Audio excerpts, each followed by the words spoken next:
Muchas gracias por conectarse a este webinar. Mi nombre es Pablo Ursúa, gerente Wealth Management, y seré el moderador de esta entretenida conversa que tenemos preparada para todos ustedes.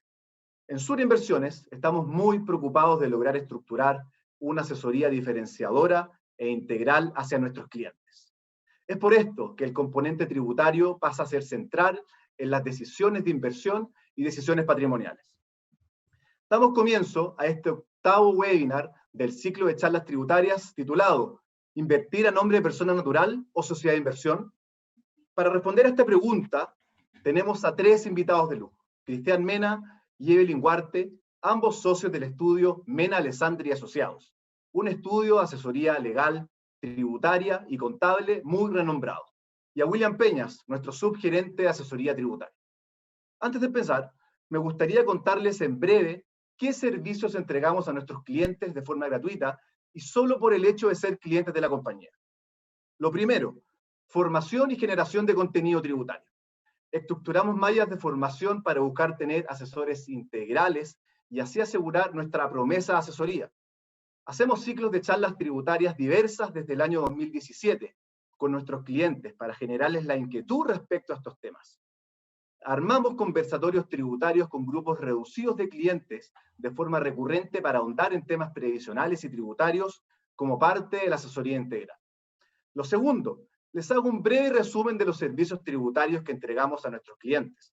Los voy a dividir en tres dimensiones. Pueden leer los servicios bien detallados en las slides. En la dimensión asesoría, los ayudamos a utilizar los beneficios tributarios en la etapa activa del ciclo de vida y elaborar un buen programa de desacumulación, activando los beneficios tributarios asociados a las inversiones previsionales y no previsionales. En la dimensión cumplimiento tributario, entregamos asistencia y apoyo en cumplimiento tributario sobre las inversiones de nuestros clientes, tanto para las inversiones locales y extranjeras. Y en la dimensión herencia, realizamos simulaciones y estimaciones de pago de impuesto a la herencia y donaciones. Bueno, demos comienzo al webinar. Vamos con el primer gran tema, que vamos a intentar responder la pregunta del título del webinar de entrada. ¿Cuándo conviene invertir a nombre de persona natural? ¿Y cuándo conviene invertir a nombre de una sociedad de inversión?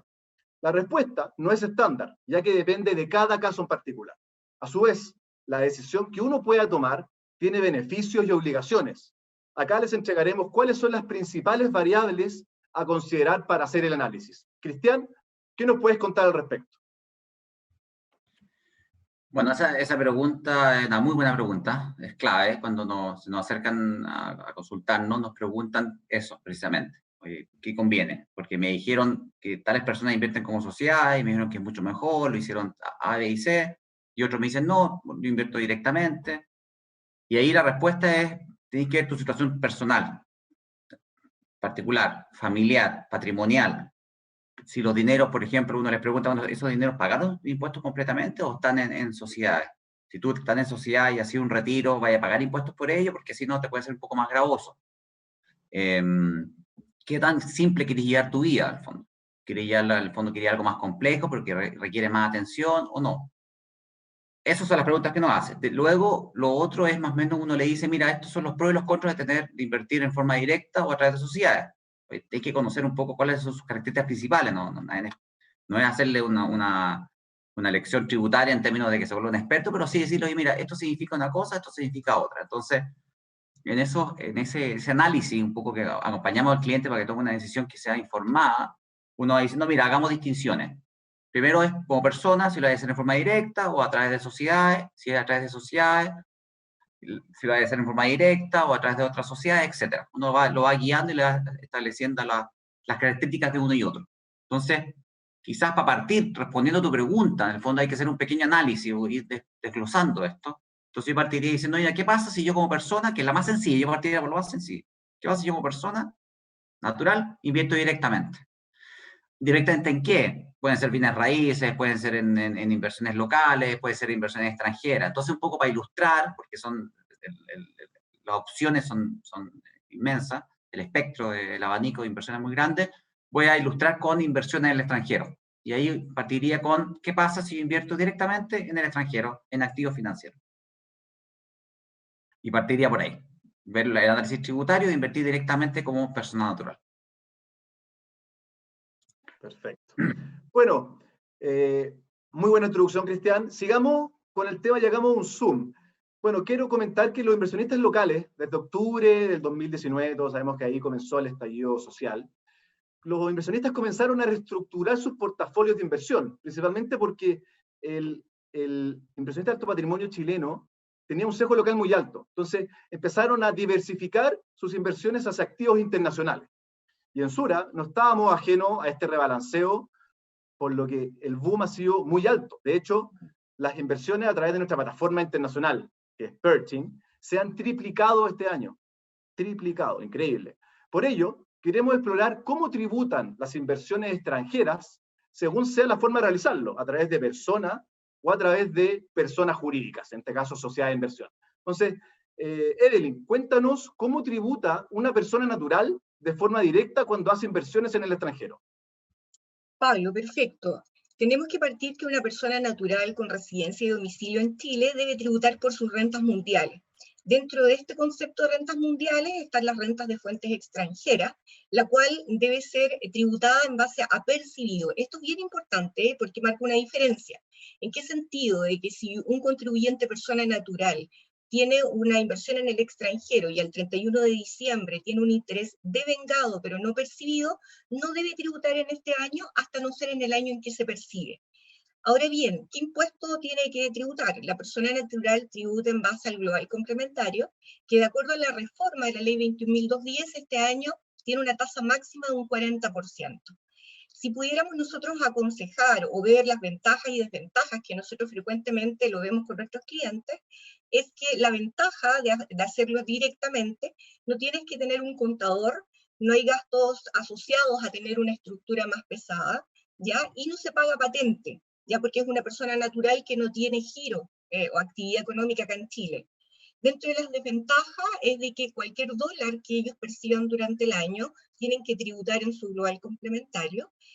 Otra cosa es que como no llevan contabilidad para determinar sus impuestos, no pueden rebajar a esta base imponible ciertos gastos asociados a invertir en el extranjero, como comisiones, mantenciones, y hay un caso de que si yo como persona natural tengo rentas de fuentes extranjeras y es negativa, o sea, tuvo una pérdida en el año, como no llevo contabilidad, no puedo traspasarla al año siguiente.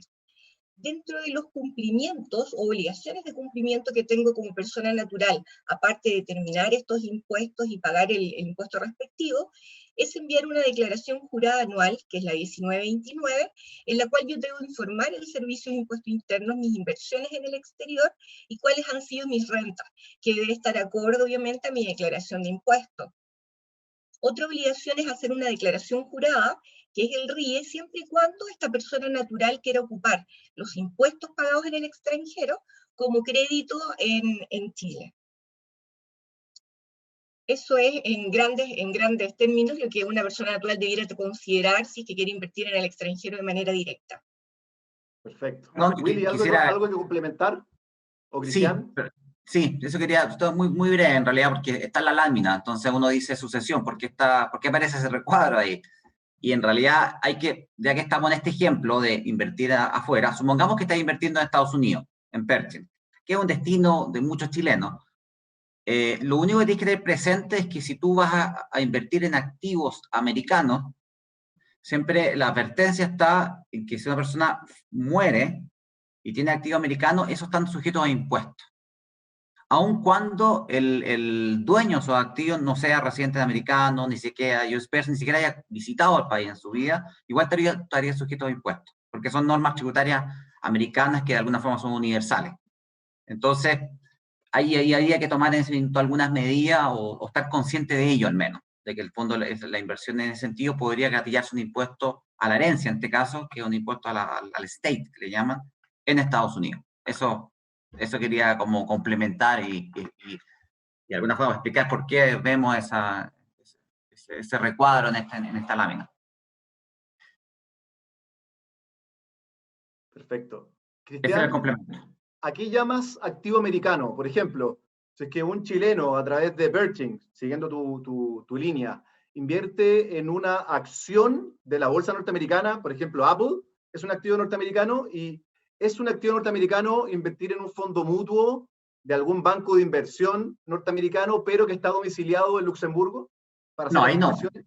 No, ahí, bueno, ellos mismos, normalmente, de hecho, los asesores de inversiones, ustedes mismos, pues, saben eso mejor que nosotros, pero no, hay maneras de invertir en activo americano a través de fondos domiciliados o organizados en otras jurisdicciones. Claro, tú inviertes en un fondo de Luxemburgo o de Irlanda, que a su vez invierte en activo americano, ahí no tiene ese problema. De hecho, generalmente se estructura de esa manera para evitar la tributación americana en este caso. Sí, sí. Esa tasa, si tú inviertes directamente, tiene que ser. Lo mismo pasaría si invirtieras en un bien raíz americano, por ejemplo, o constituyera una sociedad americana que tuviese activos dentro. Claro. Exactamente, está esa consideración. Claro, sí. Y complementando, Pablo, bueno, desde el punto de vista de Sura, nosotros es una pregunta que nos hacen siempre cuando nos reunimos con nuestros clientes, si sigo invirtiendo como persona natural o me constituyo como una sociedad para invertir en Chile o fuera de Chile. Y ahí claramente lo explicó muy bien Evelyn, que las inversiones tanto locales como chilenas se rigen por la misma ley de la renta, y es justamente el artículo 12 de la misma ley de la renta que nos dicen que las personas naturales debemos computar la renta neta líquida percibida en Chile. Por lo tanto, y además la misma ley de la renta dice que debemos considerar que la renta sea de cualquier naturaleza, origen o denominación. Por lo tanto, ese es el principio de renta de fuente mundial que no estaba muy claro anteriormente, porque por eso es que la última reforma tributaria o la anterior se creó esta especie de amnistía tributaria para que muchas personas que invertían fuera de Chile pudieran dar el cumplimiento tributario a tasas del 8%. Por lo tanto, desde esa obligación que apareció en el año 2015, ahí justamente aparecieron nuevas obligaciones por parte del Servicio de Impuesto Interno, como esta declaración jurada 1929 que deben cumplir tanto las personas naturales o las personas jurídicas. Y desde el punto de vista de Sura es donde ahí nosotros apoyamos a nuestros clientes en el cumplimiento tributario. Porque nosotros, cuando uno invierte tanto localmente como persona natural, casi la contabilidad está en la declaración de renta que nos encontramos en abril de cada año, está tan estandarizada que casi uno no necesita contador. Pero cuando invierte fuera de Chile, el Servicio de Impuesto Interno en su declaración de renta, en la propuesta de declaración de renta, no es capaz de agregarte la información fuera de Chile en tu declaración de renta. Por lo tanto, ahí nosotros asistimos a nuestros clientes cuando invierten fuera de Chile, lo asistimos en dar cumplimiento tributario en su declaración de renta y hacemos estas mini charlas con personas muy focalizadas, con personas para decirles cómo deben llevar esta renta, porque esta afecta a un régimen general, cómo llevarlo en su declaración de renta.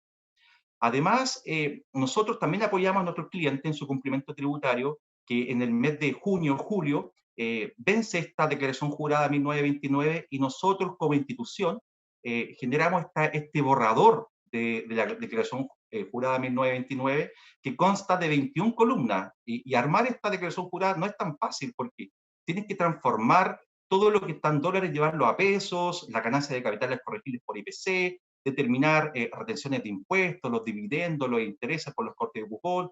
Entonces, no es tan fácil para un inversionista extranjero dar cumplimiento a ese nivel. Pero nosotros, como tenemos toda la información en nuestra base de datos, en nuestra plataforma de Pertin, nosotros en el mes de junio entregamos este borrador como un servicio único diferenciador de forma gratuita para nuestros clientes.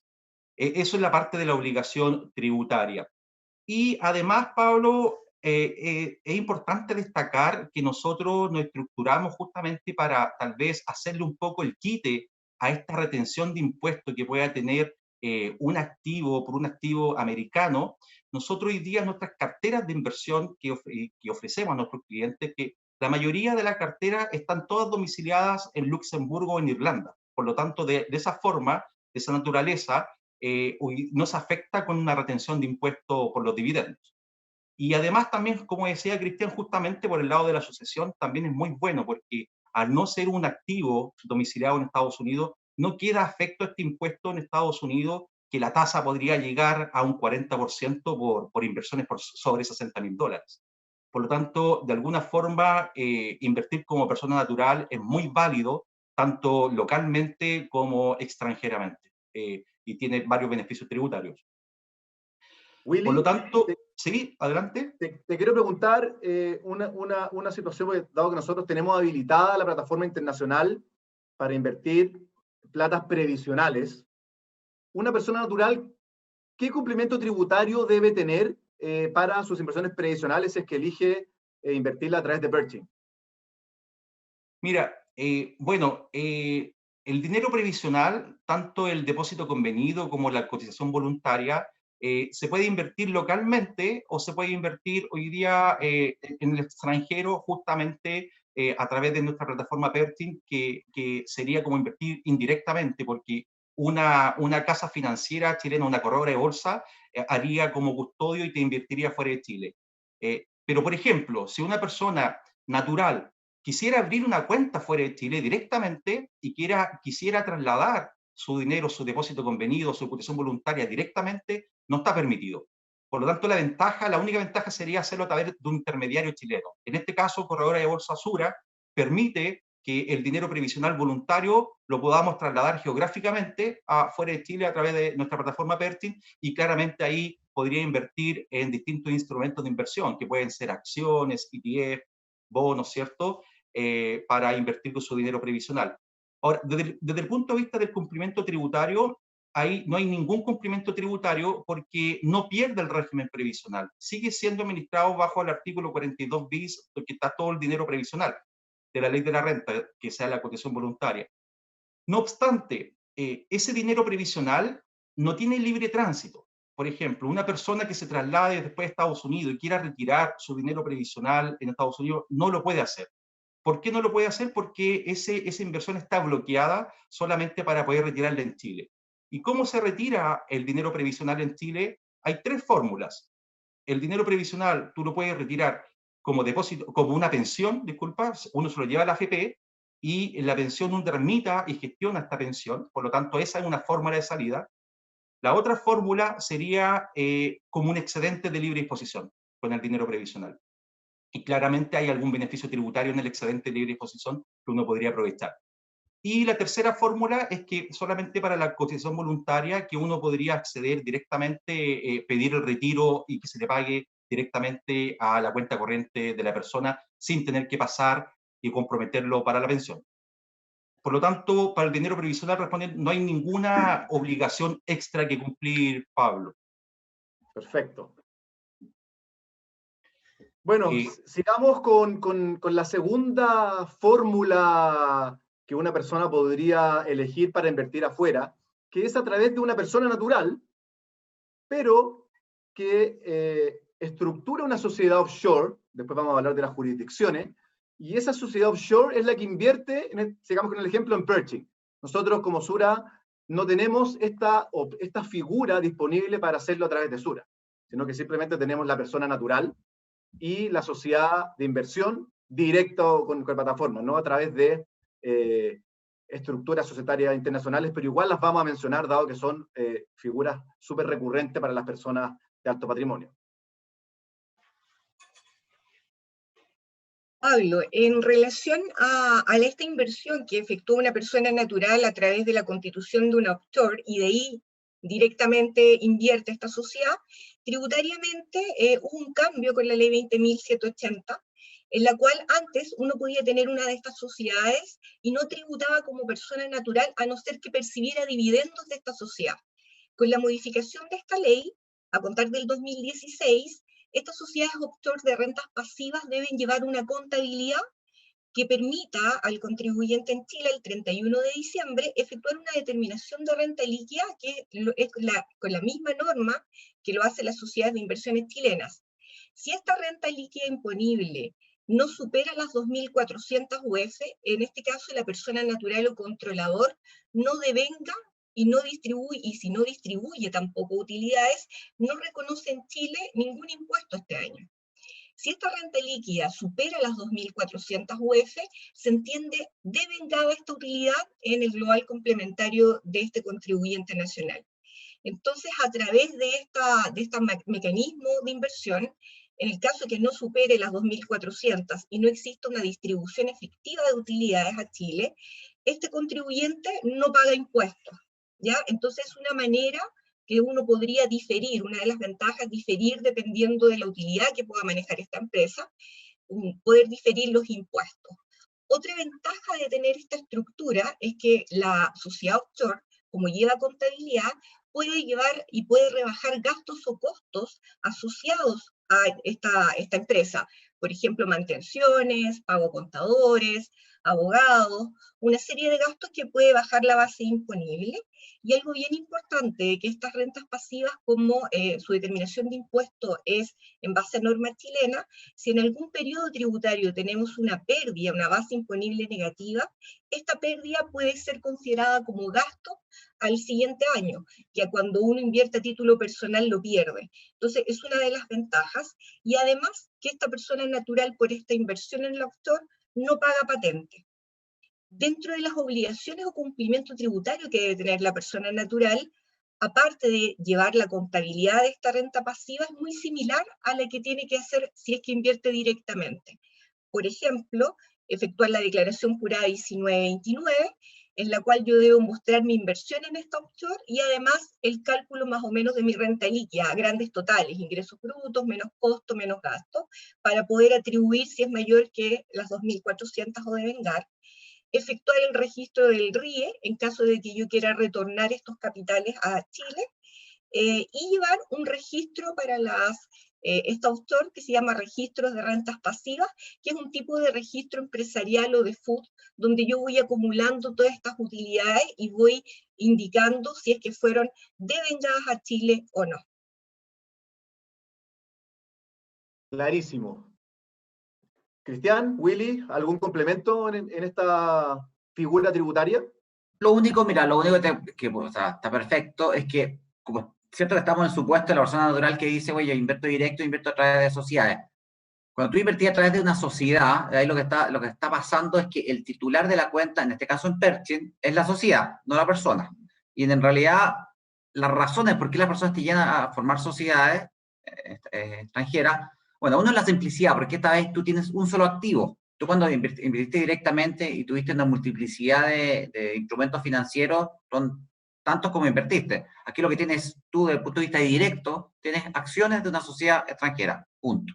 Y esa es la dueña de la cuenta, por simplicidad. Entonces, en ese sentido, la declaración se puede simplificar y además tenés este beneficio de las 2.400 UF, puedes llevar ciertos gastos que no podéis llevar como persona natural. Tú decís, oye, tengo que pagar contadores, tengo que pagar estos otros gastos, hay comisiones que me cobran.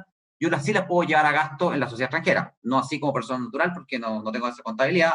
Si me genera una pérdida, la podría eventualmente arrastrar, tiene ese beneficio.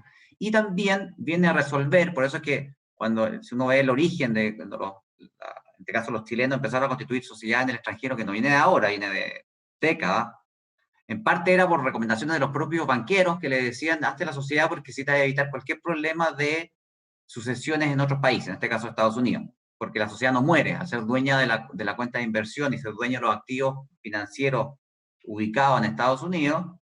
Obviamente, si fallece la persona natural directa, en ese caso, la sociedad misma no le pasa nada, no se disuelve, pasa a los sucesores, y por lo tanto la sociedad continúa y no se genera ningún inconveniente o ningún efecto impositivo en Estados Unidos, ni tampoco se traba la cuenta. Había casos en los cuales la cuenta quedaba congelada porque la persona natural moría, aparecían los herederos reclamando los dineros que les correspondían legítimamente, y ahí en ese caso el banco en cuestión, o Pershing mismo, o el intermediario decía, está bien, pero acredítame que ustedes son válidamente los herederos, de que pagaron los impuestos correspondientes, que están en cumplimiento. Y en esa acreditación podían pasar meses o años incluso. Entonces la sociedad viene un poco a resolver todas esas situaciones.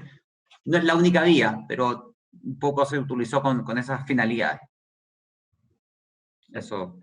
Perfecto. Mira, Pablo, solamente complementar que este beneficio tributario que hoy día se visualiza por las rentas pasivas es una postergación de impuestos, no es un ingreso, no renta. Y ahí le pregunto a Evelyn, ¿qué sucede cuando una empresa tiene rentas pasivas, por ejemplo, 2.401 UF? ¿Automáticamente se pasa y pierde ese beneficio tributario? Efectivamente, William, si en este caso la renta líquida de esta sociedad offshore tiene 2.401 UF, por el total de las 2.401 se entiende devengado por completo a la persona natural. Efectivamente es así. Muchas gracias, Evelyn. ¿Te parece que revisemos la tercera Sí. opción de estructura? Perfecto. Sigamos con la tercera figura. Ya revisamos cuando se invierte a través de una persona natural, directo, a través de una sociedad offshore. Ahora vámonos al mundo de personas jurídicas locales que desean invertir directo o a través que también estructuran una sociedad offshore y la sociedad offshore es la que invierte, en este caso, sigamos con el ejemplo, Pershing. Vamos a hablar de esas dos estructuras en esta oportunidad. Evelyn, Cristian. Perfecto, Pablo. En este caso, que es cuando una persona jurídica, una sociedad de inversiones chilena, efectúa inversiones ya sea directas o indirectas en el extranjero, primero tenemos que ver cómo tributa esta persona jurídica. Con la ley 21.002 que es la reforma tributaria que tenemos este año, que fue promulgada en febrero, pero rige a contar del 1 de enero en estos casos, existen 3 regímenes nuevos: el régimen ProPyme, el régimen de transparencia y el régimen semi-integrado 14A, que es muy similar al semi-integrado 14B, que rigió hasta el 31 de diciembre del 2019. En el caso del régimen ProPyme, dentro de los requisitos para que una sociedad se pueda acoger, es de que el valor o el total de los ingresos en el año de rentas pasivas, ya sea intereses, dividendos, arriendo de bienes raíces no agrícolas, no supere el 35% del total de los ingresos. Entonces, si estamos en la presencia de una sociedad efectivamente de inversión, en el cual el 100% de sus ingresos podría ser pasivo, debiera estar en el régimen 14A. Y este régimen 14A tiene una tasa de impuestos de primera categoría del 27% y tiene el castigo del 35% del crédito cuando se distribuye, en este caso, a personas naturales. Entonces estamos en la situación de que una sociedad invierte primero en forma directa a través de diferentes activos, ETF, acciones en el extranjero. En su contabilidad el 31 de diciembre tiene el registro de los ingresos de renta de fuente extranjera, tanto percibidos como devengados. Pero ahí se sigue la norma tradicional, que es que solamente debo tributar, en este caso con impuesto de primera categoría del 27, por los ingresos de renta extranjeros netos percibidos ya durante el año. Es decir, si al 31 de diciembre tengo una serie de intereses devengados pero no percibidos, no lo debo incluir en mi renta líquida. Ahora bien, si esta misma sociedad constituye una offshore, que a través de esta offshore es la que tiene activos en el extranjero, se va a aplicar un poco la misma norma que vimos para la persona natural. Esta sociedad de inversión chilena debe tener una sociedad offshore que lleve contabilidad. Al 31 de diciembre debemos efectuar la determinación de los impuestos como si fuera una sociedad chilena, y en el caso que supere las 2.400, deberá reconocer en Chile, en su base imponible afecta a la tasa del 27, el total de las UF, en definitiva, que manifiesta su renta líquida imponible. Si esta renta líquida imponible es menor a 2.400 y no existe distribución de utilidades, la sociedad chilena no reconoce esto en su base imponible y no paga impuestos por estas rentas, que, como bien dice William, es una manera de diferir el impuesto. No es que esta utilidad quede como un ingreso no renta, ya eso hay que aclararlo bien. Dentro de los cumplimientos que tiene esta sociedad jurídica, en definitiva persona jurídica, aparte de llevar los registros normales y las declaraciones normales para inversiones en Chile, debe efectuar también la declaración jurada 1929, debe tener por esta sociedad extranjera un registro que es como un tipo de registro empresarial o de FUT, donde va acumulando las utilidades que va generando año a año o las pérdidas, ¿ya? Y debe efectuar el RIE en caso de que, por ejemplo, quiera retornar los capitales a Chile.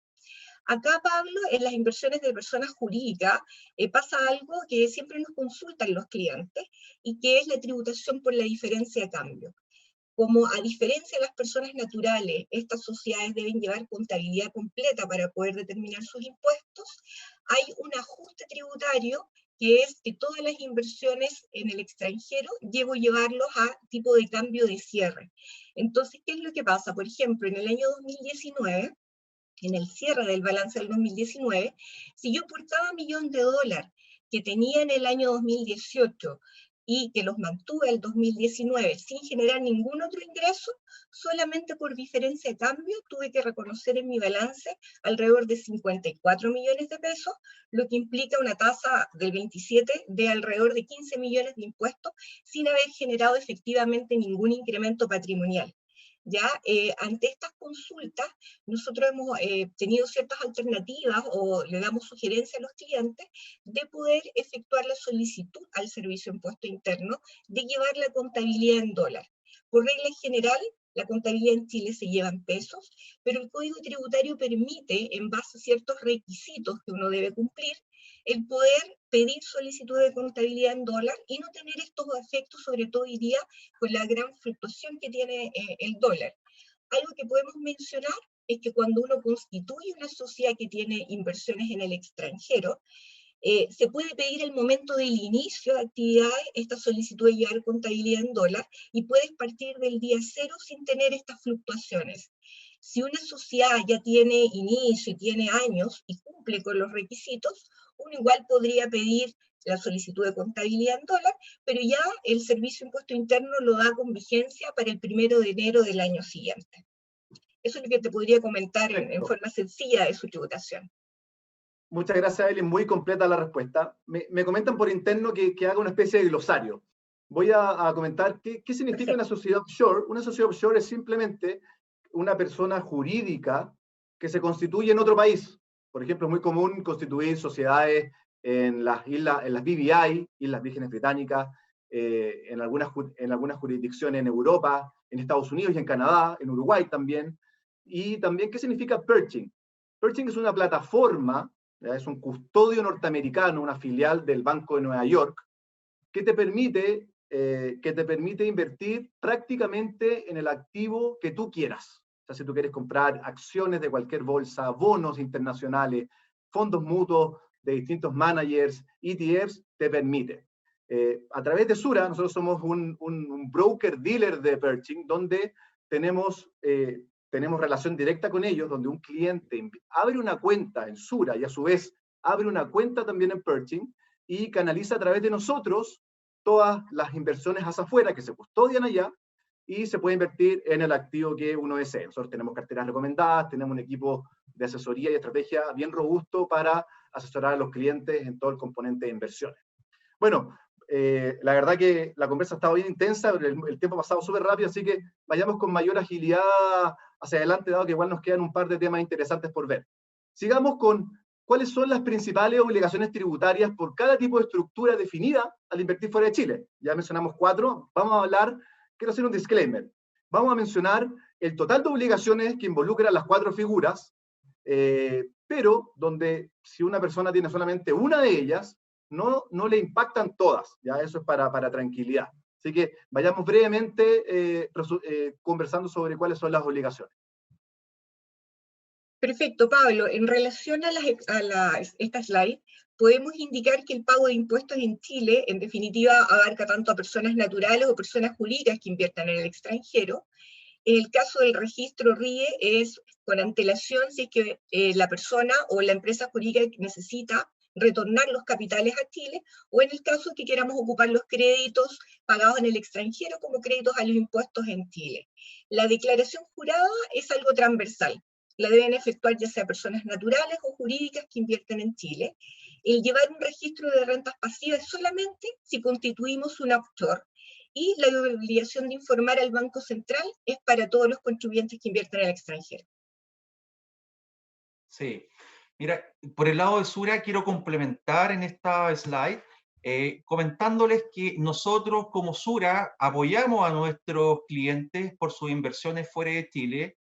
Cuando, por ejemplo, una persona natural toma su dinero e invierte fuera de Chile a través de nosotros, justamente en algunos cumplimientos tributarios lo apoyamos. Por ejemplo, en este énfasis que acabo de hacer, por ejemplo, el pago de impuestos. Cuando tienen que pagar los impuestos en el mes de abril, nosotros tenemos una asistencia tributaria para nuestros clientes que puedan dar cumplimiento a agregar su renta determinada del año, siempre que haya obtenido renta en su base de su global complementario. y ahí vamos dando este servicio de asistencia para nuestros clientes.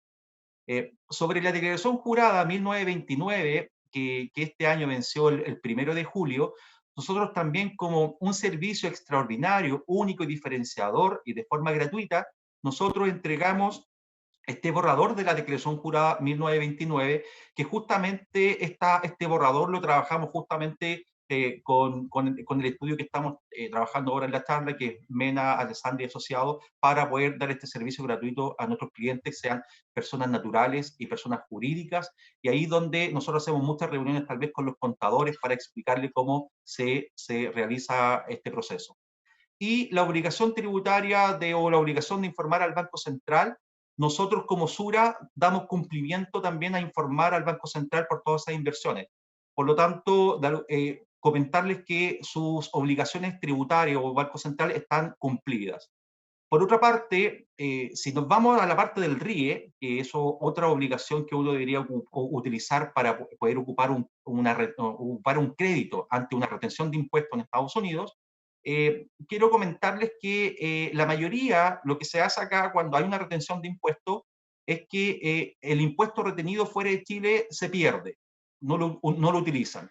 Por ejemplo, si hay un dividendo, por ejemplo, de 1 millón de pesos y Estados Unidos me retiene el 30%, que serían 300.000 pesos. A la base tributable chilena, al global complementario, solamente van a ir los 700.000 pesos. Por lo tanto, no se generaría una doble tributación por los 300.000 pesos que se retuvieron. Ahora, si yo quisiera utilizar ese crédito, esos 300.000 pesos que me retuvieron, yo tendría que embrutecer la base. Quiere decir que yo tendría que incorporar dentro de la base el 1.000.000 de pesos. Y ahí recién podría ir a activar y tal vez recuperar ese crédito pagado fuera de Chile. Pero claramente, como es un impuesto pagado en arcas fiscales fuera de Chile, y uno está usando ese crédito, claramente cuando uno lo quiere usar, es probable que se pueda someter a una fiscalización particular por parte del Servicio de Impuesto Interno para poder aprovechar ese crédito. Por lo tanto, lo que se hace hoy día masivamente, yo creo, de forma general, es que en los créditos o los impuestos pagados fuera de Chile se pierden, a no ser que materialmente sean muy considerables, que uno debería saber a lo que se va a enfrentar. Y como decía muy bien Evelyn, llevar este registro de rentas pasivas no aplica para estas personas naturales, personas físicas que invierten directamente fuera de Chile o una sociedad chilena que va a invertir fuera de Chile. Por lo tanto, de alguna forma, nosotros como Sura seguimos acompañando a nuestros clientes, apoyándolos y dándoles servicios para el cumplimiento tributario, Pablo. Perfecto. Bueno, Willy, tú te juntas con muchos de nuestros clientes de manera recurrente. Cuando te hacen la pregunta general de este webinar, si es que invierto a través de una persona o a nombre personal o a nombre de una sociedad de inversión, ¿cuáles son las variables que tú les comentas que exploren? O sea, que puedes complementar la introducción que hizo Cristian muy brevemente para poder seguir con los temas que continúan. Claro. Sí, Pablo, efectivamente, de alguna forma, muchas personas tal vez reciben mucha asesoría hoy día en el mercado, tanto nacional como internacional, y tal vez le hacen la invitación a transformarse a una sociedad de inversión. Bueno, ahí lo importante aquí traigo a colación algunos aspectos que una persona debería considerar a la hora de transformarse o constituir una sociedad de inversión. Si uno pudiera comparar una especie de comparación, una persona natural versus una sociedad de inversión, uno debiera decir, mira, como persona natural, yo puedo invertir en más instrumentos de inversión que una sociedad de inversión. Por ejemplo, si yo soy persona natural, yo podría invertir en una póliza de seguro de vida. Una sociedad de inversión no puede invertir en una póliza de seguro de vida con ahorro. También, si uno da una dimensión por efecto del beneficio tributario, también hay más beneficios tributarios tal vez para persona natural que una sociedad de inversión. Por ejemplo, si yo invierto en propiedades, las propiedades hoy día gozan de una franquicia tributaria de 8.000 UF libre de impuestos. En cambio, la sociedad de inversión no lo podría utilizar. Si nos vamos ya más a las obligaciones tributarias, una persona natural hoy día solamente debe hacer casi la declaración de renta en el mes de abril. Y si invierte fuera de Chile, la declaración jurada 1929. No obstante, esto está casi tan estandarizado que tal vez no requiere contador. En cambio, por una sociedad de inversión, hay muchas obligaciones tributarias que tienen relación con los registros empresariales, con el balance, con la renta líquida imponible, declaraciones juradas y otro tipo de declaraciones de renta que uno tiene que hacer. Por lo tanto, eso es una mayor carga administrativa tanto para el dueño como para su contador. Por último, para hacer una especie que también lo dijo Evelyn, aquí como persona natural, nosotros las pérdidas que podamos tener en el ejercicio, que hayamos materializado la pérdida, solamente la podemos utilizar y compensar en el mismo ejercicio. No obstante, una sociedad de inversión la podría ocupar en el mismo ejercicio o ejercicios siguientes, ¿ya? Por otra parte, una persona natural, se invierte como persona natural con su dinero, no puede contratar a su cónyuge o hijo o conviviente civil para justamente con estas inversiones de forma directa. No obstante, si uno tuviese una sociedad de inversión, hoy día la ley, la reforma tributaria, la ley 21.210, justamente hizo un cambio de regulación hoy día donde permite que el gasto producido por el sueldo al cónyuge, hijo y conviviente civil sea un gasto aceptado. Por lo tanto, la misma ley establece que es algo legal, que uno lo puede hacer. No obstante, ahí tiene que cumplir todos los criterios del gasto, ya que justamente sea un sueldo razonablemente mercado y que efectivamente trabajan en la empresa, desempeñando algo. Uno no puede contratar artificialmente a alguien dentro de una empresa. Si uno le da una mirada después en la quinta dimensión y uno puede llevar por los costos, uno dice, mira, ¿una persona natural requiere contador o no requiere contador? Parece que ya no requiere contador porque está todo tan estandarizado. Las sociedades de inversiones chilenas, los bancos, las instituciones financieras, envían todo tan estructurado al Servicio de Impuestos Internos que el Servicio de Impuestos Internos es capaz de, en el mes de abril, dar una propuesta de declaración de renta. Además, no se quedarían afecto al pago de patente municipal y además no tienen efecto el tipo de cambio. No obstante, si uno invierte como sociedad de inversión, claramente pareciera que requiere un contador por todos los registros y obligaciones que tiene que llevar. Eso encarece un poquito más la operación. Ahora, además, hay afecto a patente municipal y también hay efecto por el tipo de cambio.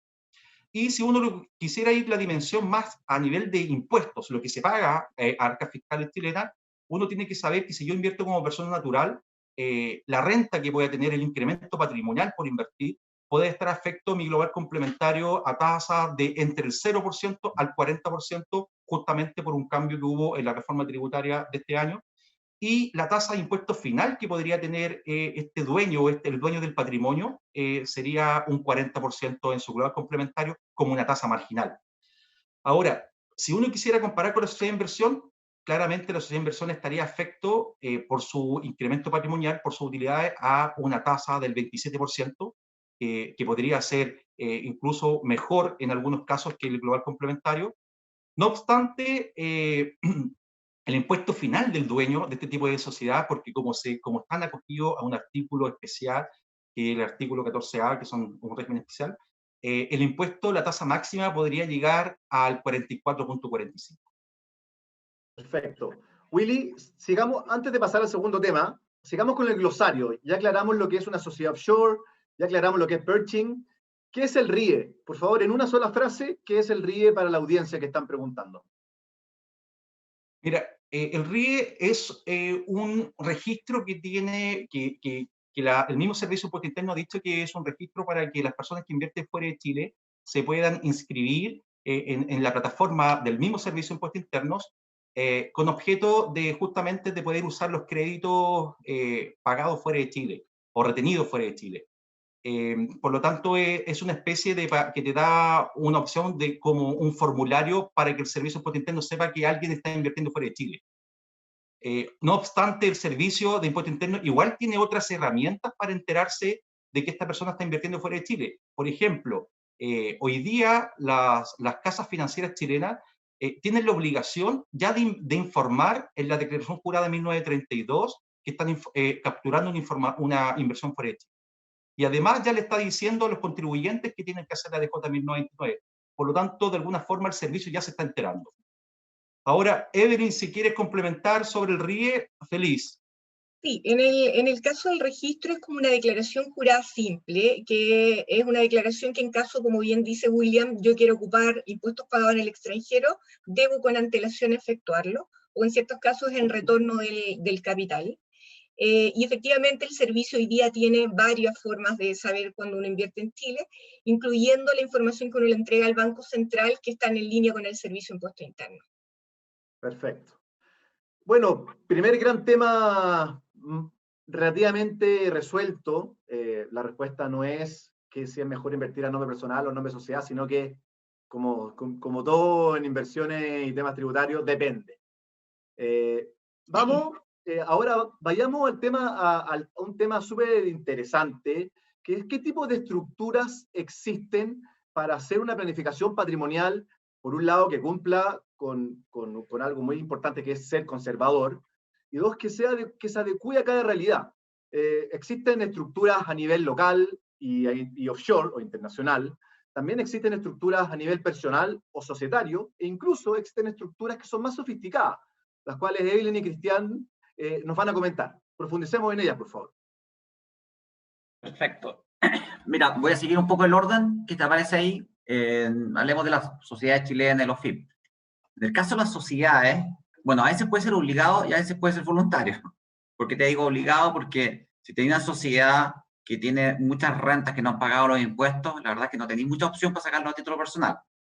O tenéis la opción, que de hecho ahora se abrió una ventana nuevamente en la reforma tributaria, de pagar un impuesto sustitutivo. En vez de pagar la tasa del 40, pagáis el 30, pero igual tenéis que pagar impuestos.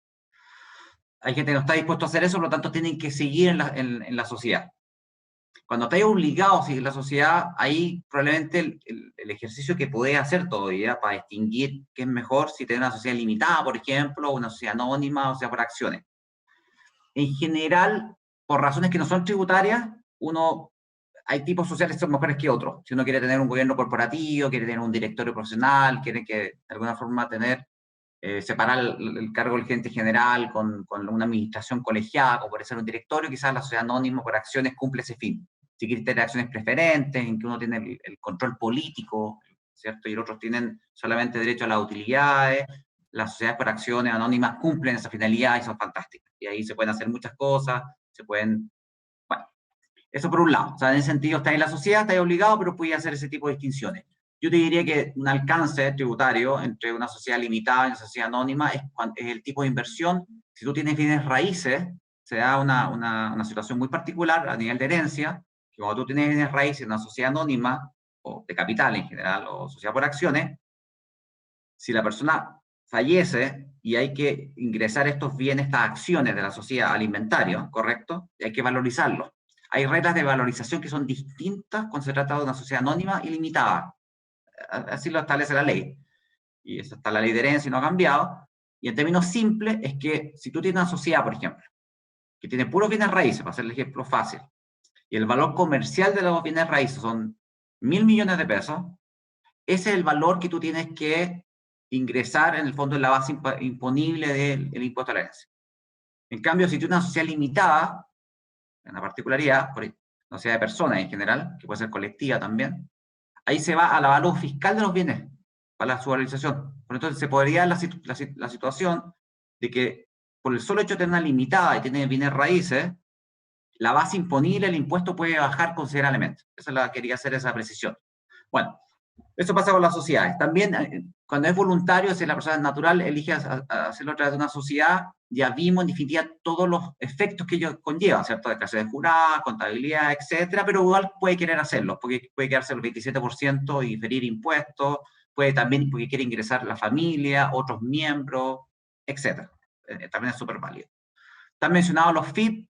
En realidad los FIP son patrimonios de afectación, que tienen ciertos beneficios, pero se aumentó el umbral para poder constituir uno. Pasamos a ser 8 miembros no relacionados, por lo tanto el estándar sube, escasean más, en definitiva la constitución de ellos. Eso con respecto a las sociedades. Con respecto a las entidades offshore, que ya las vimos, otros vimos en definitiva qué pasaba desde el punto de vista tributario. Lo que no se dijo, y lo quiero solamente puntualizar ahora, es que tú la entidad offshore, hay una gran distinción, que es en qué jurisdicción lo hago.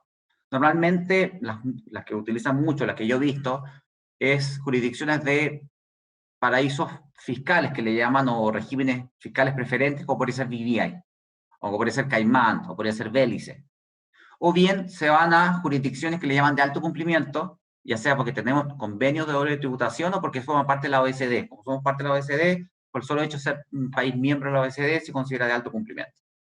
Ambas son válidas. Tú puedes tener una BVI, que es bastante común, o puedes tener una sociedad en Canadá.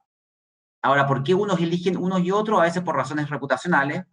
Hay quienes ven de alguna forma que les podría generar alguna merma reputacional tener asociado en paraíso fiscal, y otros eligen los paraísos o un régimen fiscal preferente como BVI por la simplicidad de su constitución, porque están aceptadas en general, las instituciones bancarias te aceptan ese tipo de sociedades, eso conocía, los estatutos, etcétera, y además por los costos. Los costos de una jurisdicción de alto cumplimiento suelen ser los costos tanto de la constitución de la sociedad, la organización, como los costos de mantención que se hacen todos los años, suelen ser mucho más bajos en una sociedad preferencial. Pero lo que quiero enfatizar acá es que ambas son legítimas en la medida en que uno cumpla con las obligaciones tributarias de reporte.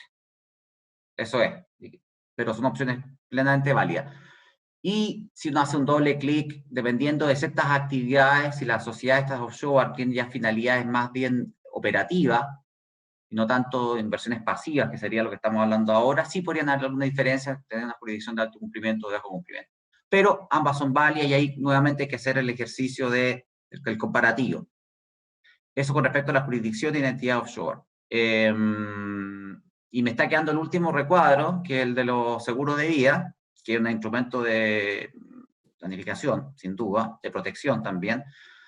Como dijo William antes, esto es privativo de las personas naturales. O sea, una sociedad, jurídicamente una sociedad podría contratar una póliza de seguro, pero el tema desde el punto de vista jurídico no hay un impedimento legal.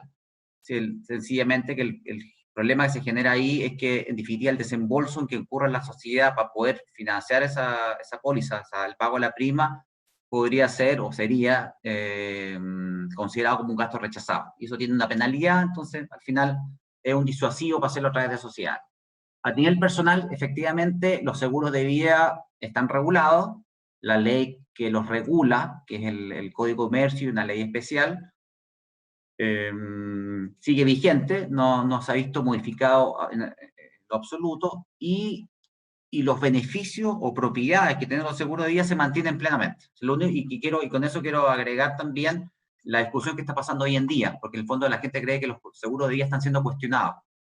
El seguro de vida como un contrato regulado no está siendo cuestionado, no hay ni una norma, no hay ningún cambio de ley, y tampoco hay ningún proyecto de ley que se avisore o que se conozca, que modifique las características o los elementos de los seguros de vida. Es importante destacarlo.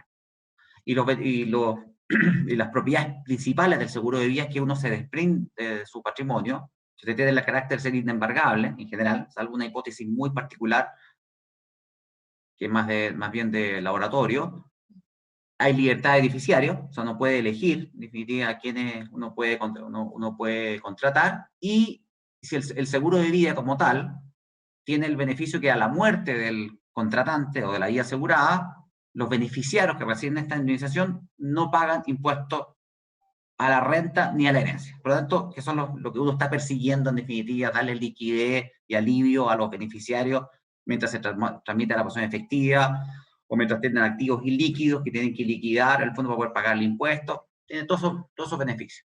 Ahora, hoy en día se está discutiendo en tribunales, esto es de dominio público, lo que se está discutiendo es sencillamente una posición de la autoridad fiscal, que es que cuando uno hace un rescate de estos seguros de vida y hay una rentabilidad asociada, uno debería pagar impuestos, el contratante, y la compañía de seguro, al momento de hacer el pago, si detecta esta rentabilidad, tiene que hacer una retención de impuestos. La opinión, en definitiva, de los recurrentes, porque esto se está tramitando a nivel de... Bueno, la opinión de las compañías y de la industria en general y de los contratantes y de las personas es que en realidad esta obligación no es tal, y por lo tanto esto de exigirse que las rentabilidades paguen impuestos debería ser al menos en virtud de un cambio legal. Y eso es lo que se está discutiendo, pero en resumen, lo que se está discutiendo es la rentabilidad asociada a los rescates. No hay nada más entredicho. O sea, si uno ve lo que se está discutiendo en la Corte, es sencillamente eso. Eso es lo que quería, porque obviamente existe esta sensación de que finalmente el instituto completo, la institución completa es la que está siendo cuestionada, y no es el caso. Perfecto, o sea, los beneficios de inembargabilidad y de indemnización en caso de fallecimiento del asegurado siguen vigentes. Inalterable, sí. Perfecto, excelente. Sí. Bueno, muchas gracias, Cristian, por comentarnos un breve resumen sobre las estructuras locales y extranjeras. Vámonos, dado el tiempo, hoy ha pasado muy rápido, está entretenida la conversa, vámonos al tercer gran tema, que es la sucesión. Bueno, nosotros siempre en los eventos presenciales que solíamos hacer pre-COVID-19, siempre antes de comenzar a exponer sobre esto, le hacíamos dos preguntas a la audiencia o a los clientes que estaban invitados. Igual ahora se las voy a hacer. La primera, ¿quién se ha preocupado de dejar ordenado el patrimonio familiar en caso de que les ocurriera algo? Y la segunda, ¿quién tiene testamento? Una pregunta súper simple que uno de repente, lo que nos dice la experiencia es que de 20 invitados, oye, un 10-15% como mucho tiene un testamento preparado. Entonces, sabemos que esto es un traje a la medida, donde se mezclan muchas cosas más allá de la optimización para minimizar un pago de impuesto a la herencia, sino que más bien se busca un justo equilibrio entre ordenar, traspasar patrimonio, por un bien superior que finalmente es mantener a la familia unida.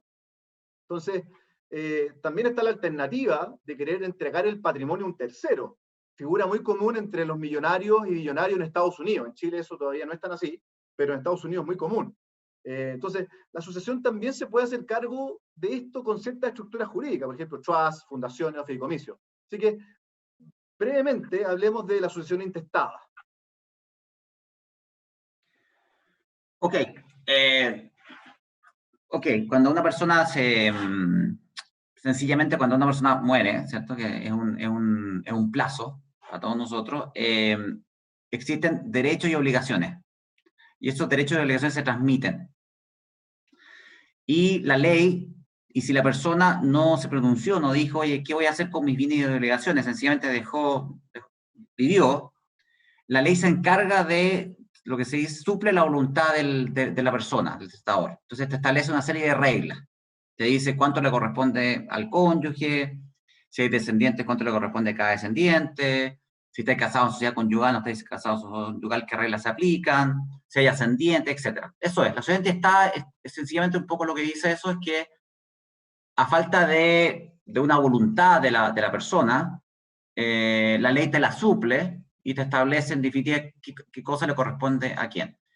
Y esa es la ley del Código Civil. Y la ley de herencia, que es una ley tributaria, te establece que cuando aplicas las reglas del Código Civil, a quién le corresponde qué cosa, qué asignación, finalmente la ley te dice, mira, sobre lo que tú vas a recibir y en estas condiciones, porque puedes recibir pagos periódicos, puedes recibir asignaciones con alguna condición, etcétera, te dice, mira, estas reglas se aplican para efectos de pagar el impuesto. Lo importante aquí es distinguir, a diferencia de otras legislaciones, es que aquí se paga el impuesto sobre cada asignación, no sobre la masa. Por ejemplo, cuando no hablan en Estados Unidos, se paga impuesto sobre la masa, y aquí no, se paga sobre cada asignación, que es relevante para los efectos de la carga tributaria. Perfecto. Bueno, ahora hablemos de la sucesión testada. ¿Qué es un testamento? ¿Cuántos son los... ¿Cuál es la tabla de impuesto a la herencia? O sea, hablemos un poco sobre un tema que es común. Ahora, dijimos los intestadas son las reglas porque de alguna forma la ley tiene ese cargo de un hecho cierto que es el fallecimiento de alguien. Tiene que disponer qué se hace con sus bienes y con sus obligaciones. Ahora, también te permite la ley que la persona pueda disponer de parte de sus bienes. Y eso lo hace a través de un testamento. Pero también te impone ciertas restricciones. Y esas restricciones son lo que se llaman las asignaciones forzosas. Y en términos muy simples, un poco el cuadro que estamos viendo acá, es que el testador puede disponer de un 25% libremente a quien quiera. El otro 25%, que es la cuarta de mejora, solamente lo puede hacer con respecto a ciertos asignatarios. Los descendientes, los hijos, los nietos, el cónyuge. Le puede dejar, si quiere, la cuarta de mejora completa. Y la mitad legitimaria, ahí son las reglas de la sucesión intestada. O sea, por la mitad la legitimaria que se llama, es lo que le corresponde a cada persona independiente de la voluntad del testador. Incluso los herederos tienen acciones, un poco para poder, si es que el testador se excedió en sus atribuciones o se excedió en definitiva en las condiciones que le da a cada uno, ellos pueden ejercer acciones judiciales. Esa es la regla de sucesión testada. Pero el testamento te permite, y un poco lo que comentaste al principio, no solamente tiene eficiencias tributarias, sino que también tiene eficiencias de alguna forma, prevenir conflictos futuros.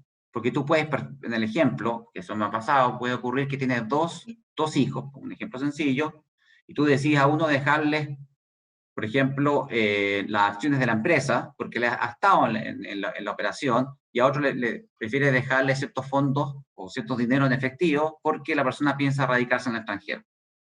Cuando tú no haces un testamento, todos son dueños de todo. Entonces la persona muere y se crea un estado de comunidad. En ese minuto tienen que ponerse de acuerdo para poder repartirse los activos que heredaron o los bienes que heredaron en forma conjunta. Generalmente lo hacen de común acuerdo y se hace una escritura de partición y se reparten lo suyo. Pero a veces no es así y se generan conflictos y ahí viene un juicio de partición, que es un juicio arbitral. Y esos son juicios caros, lentos en general y además generan un desgaste familiar tremendo. Entonces uno con el testamento puede precaver situaciones como esa, de alguna forma haciendo asignaciones, diciendo, mira, esto es lo que te corresponde a ti, esto es lo que corresponde a aquel, más o menos haciendo estimaciones que no vulneren los límites impuestos por la ley. También se pueden asignar ciertas condiciones, se le puede asignar a alguien, por ejemplo, que los hermanos hagan cargo de un tercer hermano, y todo eso se puede establecer por testamento. Entonces el testamento tiene una riqueza de poder ordenar la casa, en el fondo, para las futuras generaciones tremenda, que va mucho más allá del tema tributario, sino en general. O sea, yo creo que el testamento es una tremenda herramienta que en muchos casos está siendo subutilizada. Perfecto. Bueno, para concluir, ¿por qué no cerramos con un ejemplo claro, cosa de que la gente pueda ver los impactos cuando uno se toma en serio hacer una buena estrategia sucesoria? Mira, en el ejemplo anterior teníamos un ejemplo sencillo. Tenemos 3 hijos con nietos, y tenemos escenarios de bases de patrimonio. Si queréis pasamos a la siguiente slide para explicarlo. Básicamente aquí lo que quiere ilustrar un poco esta lámina es, bueno, si no hay testamento se aplican las reglas que establece la ley. Y en este caso se establece en definitiva cuánto le corresponde al cónyuge y cuánto le corresponde a cada hijo. Ahí no hay nada que hacer. ¿Y cuánto sería la carga tributaria en ambos casos? En un supuesto de un patrimonio total de 4.000 millones, en un supuesto de un patrimonio total de 2.000 millones. La carga tributaria en un caso en el caso de los 4.000 millones, de 590 millones. Eso si uno no hace nada. Luego uno puede hacer testamento. Ahora, esto puede ser de doble filo. En el caso del testamento, que me ha tocado verlo, muchas veces se hacen testamentos recíprocos los cónyuges. Si hacemos eso y se le asignan las cuartas de mejora, cuartas de libre disposición al cónyuge, puede generar un efecto tributario que puede ser poco eficiente, al menos, en cuanto a la carga tributaria. Y ahí vemos en el ejemplo, usemos el ejemplo de los 4.000 millones, si se le asigna una porción mayor al cónyuge, por voluntad propia, tiene un efecto de impuestos que es mucho mayor. En cambio, el mismo testamento, utilizado de otro modo, si se quiere distribuir los bienes con los límites que establece la ley a otros miembros de la familia que se puede legítimamente, por ejemplo, como podría ser los nietos en el ejemplo, en ese caso la carga tributaria disminuye ostensiblemente. Y tenemos el caso de los 253 millones. Entonces, por ejemplo, es solamente una manera de ilustrar de cómo un testamento puede intervenir y generar efectos concretos. En este caso estamos hablando de efectos patrimoniales o de pago de impuestos. Excelente. Bueno, además considerar de que en general los testamentos son herramientas relativamente flexibles, son modificables, entonces son bastante recomendables vista un grupo familiar con un patrimonio importante. Y también considerar que cuando uno habla de masa hereditaria, en este ejemplo, eso incluye todo, la casa propia, segundas viviendas, activos financieros, etc. Sí. Pablo, solamente Bueno, para complementar dale, acá, bueno, nosotros con muchos clientes nos hemos reunido y hemos ayudado a tratar de configurar esta especie de cálculo matemático que se ve acá, ¿cierto? para poder establecer o estimar algunos impuestos a una herencia intestada versus lo que sería una herencia testada. Y allí las recomendaciones son muy claras. Acá es importante hacer un buen inventario de tu patrimonio y después una correcta valorización. Y en esa valorización, en ese inventario, es importante conocer las franquicias tributarias que también tiene la herencia. Ya, por ejemplo, en materias previsionales, el mismo artículo 72 del decreto de establecimiento. ¿Qué ocurre con las propiedades acogidas de FL2? ¿Cierto? ¿Qué ocurre con los seguros de vida, tanto previsionales, no previsionales? Entonces, ahí es importante hacer una buena asesoría con objeto de poder apoyar y acompañar a los clientes. Y hoy día Sura está brindando este servicio de forma gratuita para nuestros clientes. Y acá lo más difícil que me ha tocado a mí es lograr armonizar la parte racional con la parte sentimental. Es lo que más a veces ha complicado a los clientes en tratar de avanzar y materializar lo que significa hacer un testamento. Lo otro, para complementar, esta misma ley de testamento, o la misma ley de herencia, tiene una escala que es progresiva, que va del 1% al 25%, y esa escala de impuesto es la misma para la donación. A veces muchas personas dicen cuánto es lo que me podría salir a hacer una donación, el impuesto, y la verdad es que es como anticipar la herencia. El impuesto es muy similar, muy parecido, por lo tanto, lo que podría hacer con la donación, justamente, si ya sabemos que el patrimonio va a llegar igual a los hijos, uno podría acelerar la herencia vía donación y poder experimentar y gozar la calidad de vida del hijo juntamente cuando está su padre vivo. Así es que también es una buena invitación explorar lo que es la donación. Bueno, muchas gracias a los expositores. Me están llegando preguntas por distintos frentes, por WhatsApp, por mail. Tengo aquí también algunas anotadas. Le agradezco a nuestros expositores, Cristian, Evelyn, William, por la conversa muy entretenida y dinámica que tuvimos. Nos quedan 10 minutos para que podamos responder algunas preguntas a nuestros clientes, así que yo las voy a ir realizando y siéntanse en total libertad de complementar la respuesta ante los tres. Bueno, la primera, creo que esta podría ir más dirigida a Willy, dado que es más a nivel producto. ¿Qué se recomienda? ¿Invertir en purchasing a través de un broker dealer local? En este caso sería Sura, o a través de un broker dealer internacional. En este caso sería un banco de inversión en Estados Unidos o en alguna jurisdicción europea. La gran diferencia sería que hay una persona que vive en Chile y se elige invertir a través de un broker dealer local, sería a través de una cuenta local, y si elige invertir a través de un broker dealer internacional, sería a través de una cuenta internacional. Me refiero a cuenta corriente y cuenta en el banco de inversión. ¿Cuáles son las principales diferencias administrativas, Willy? Bien. Mira, desde el punto de vista tributario no hay ninguna, porque los dos quedan afectos al principio de renta de fuente mundial. No obstante, si una persona invierte fuera de Chile a través de un broker local, que en este caso puede ser nuestra corredora de bolsa Sura, tiene más posibilidades porque puede invertir incluso el dinero previsional, ya sea el depósito convenido y cotización voluntaria. Si quisiera abrir una cuenta directamente fuera de Chile, el dinero previsional no lo puede invertir fuera de Chile, no se lo recibe. Además, que también, mira, en la práctica lo que hemos visto, que cuando ha ocurrido el fin de la vida a un inversionista que tiene dinero fuera de Chile, el trámite de sucesión para los herederos, cuando tiene una cuenta fuera de Chile, es mucho más engorroso y un plazo mucho más alto. No obstante, cuando invierte a través de un broker chileno intermediado por Chile, los plazos son mucho más expeditos y el trámite se hace mucho más expedito para los herederos. Por lo tanto, bajo esa lógica, claramente yo recomendaría invertir fuera de Chile a través de un broker chileno. Perfecto. Cristian, Evelyn, hay varias preguntas respecto a cómo funciona el tema hereditario o sucesorio en Estados Unidos. ¿Cuál es la tabla de pago de impuestos en Estados Unidos cuando hay activos norteamericanos? Y también, ¿cuáles son los tramos? ¿Hay alguna exención asociada? Por favor, si pueden profundizar un poquitito en eso. Sí, o sea, no mucho, para ser sincero, porque eso es legislación americana y no somos expertos en eso. Pero haciendo esa prevención,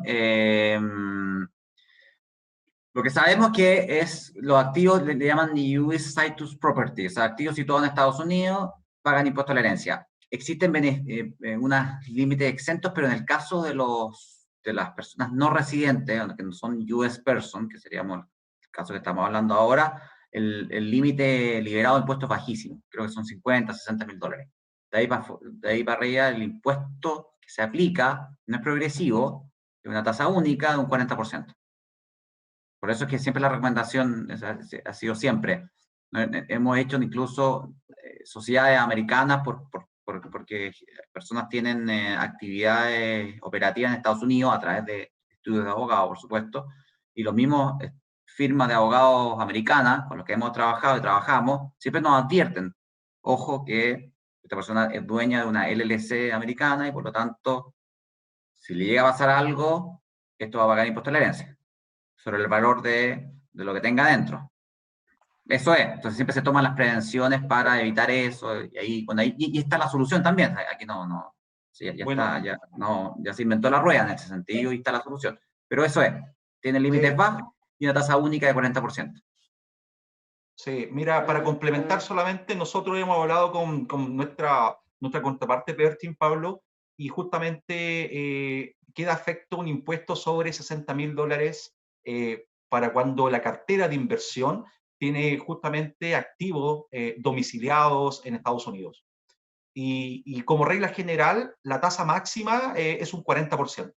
Y la tablita que está en la legislación americana es muy parecida a la chilena, pero la tasa máxima llega a un 40%, no obstante en Chile llega a un 25%. Por lo No es tanto, tasa máxima, es tasa única, que no es lo mismo que máxima, pero un poco para aclarar eso. Pero eso Oye, es, y básicamente. parte de la pregunta, ¿habría una doble tributación en este caso? ¿O el pago de impuestos allá se puede utilizar como crédito acá? De hecho, la ley de herencia contempla esa situación. Te permite utilizar los impuestos pagados en el extranjero contra el impuesto acá, sí. Clarísimo. Pero si tenía un exceso de impuestos pagados en el extranjero, no lo hay a recuperar en Chile. Okay. Oye, bueno, un tema que conversamos también, William, ¿cómo tributan los activos norteamericanos? ¿Cómo tributan para un inversionista que lo hace a través de Chile, a través de un broker dealer local? Si es que compra acciones, ETFs o bonos norteamericanos, ¿cómo tributarían? Bien, como te explicaba en un par de láminas, ahí ocurre el principio de renta de frente mundial, donde debemos colacionar todo incremento patrimonial que podamos tener incluso fuera de Chile. Y ahí uno tiene que dar una mirada, que pueden ser dividendos, pueden ser intereses, pueden ser ganancias de capital. Cuando uno las tributa y las lleva al global complementario, es percibido, cuando la haya percibido. Y ahí hay que hacer la distinción, porque muchas personas piensan que percibido significa que tiene que estar en mi cuenta corriente en Chile. Y no es tan así. Percibido incluso se debe entender puesto a disposición, que incluso pueda estar en mi cuenta de inversión en la institución bancaria. O que el dividendo esté en la cartola, que exista una transacción. Ya debo reconocer ese incremento patrimonial en mi declaración de renta del año siguiente. Por lo tanto, así tributan las inversiones no previsionales, ¿ya? Con mi dinero no previsional. En cambio, con mi dinero previsional, me eximo de esa tributación, ¿ya? Porque no estoy haciendo, como lo define la ley de la renta, no estoy rescatando del producto, no estoy activando un excedente de libre disposición o no tengo pensión. Por lo tanto, ahí hay que hacer la distinción del dinero previsional versus el dinero no previsional. Pablo, complementando un poco lo que dice William y que nos ha tocado ver en varias preguntas de nuestros clientes, es que como la inversión se hace, por ejemplo, en acciones en el extranjero en dólar, a veces el cliente dice, mira, invertí 1.000, lo vendí en 1.020, pago por los 20. Pero resulta que la persona natural que invierte no lleva contabilidad. Entonces la ley chilena lo que indica es de que yo tengo que llevar a tipo de cambio en las fechas que ocurrieron los hechos y corregirlo bajo IPC. No comparo dólar con dólar y eso es algo que frecuentemente nos consultan los clientes. Sí, Perfecto. efectivamente. Pablo, y solamente para complementar, justamente es ahí donde nosotros como institución apoyamos al cliente, porque si bien nosotros le generamos en marzo una especie de certificado tributario que es un borrador, y nosotros le ayudamos a determinar la renta. Nosotros hacemos la comparación de la inversión de entrada con la venta de la enajenación y determinamos ese incremento patrimonial, que puede ser una ganancia o una pérdida, y corregimos por IPC. Por lo tanto, de alguna forma, esa labor que a lo mejor la debería hacer su contador o su asesor, la estamos haciendo nosotros por él. Excelente. Bueno, ya son las 2:15, se nos pasó volando el tiempo, de hecho estamos pasaditos un poco. Creo que da para hacer otro webinar más adelante y continuemos. Lamentablemente no alcanzamos a responder todas las preguntas, pero vamos a hacer lo posible por responderlas de forma escrita, o incluso pueden canalizarla a través de su asesor y podemos hacer una reunión con William Peñas y su equipo. Nuevamente les agradezco a los expositores por su tiempo, por su contenido y por la conversa, y a todos los que se conectaron, también le agradezco por haber destinado parte de su tiempo a escuchar esta entretenida charla. Espero que les haya sido de valor y nos vemos en una próxima oportunidad. Muchas